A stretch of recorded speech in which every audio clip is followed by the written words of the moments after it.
नाज़रीन, इस वक्त एक बड़ी खबर श्रीलंका से आ रही है। श्रीलंका में बौद्धों के मजहबी मकामात पर हमले की खुफिया जानकारी।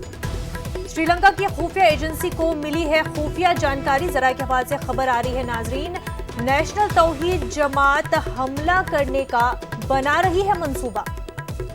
तो नाज़रीन, आपको इस वक्त की अहम खबर, श्रीलंका में बौद्धों के मजहबी मुकामात पर हमले की खुफिया जानकारी मिली है। श्रीलंका की खुफिया एजेंसी को ये अहम जानकारी मिली है और इस सिलसिले में जिस तंजीम का नाम आ रहा है वो है नेशनल तौहीद जमात। यहाँ हमले का मंसूबा बना रही है। तो लगातार इलेक्शन के अलावा हमारी अहम जो दुनिया भर की खबरें हैं उन पर भी नज़र बनी हुई है और इस वक्त श्रीलंका से ये खबर है जहां बौद्धों के मजहबी मुकामात पर हमले की खुफिया जानकारी मिली है। श्रीलंका की खुफिया एजेंसी को ये अहम जानकारी मिली है, नेशनल तौहीद जमात हमला करने का मंसूबा बना रही है।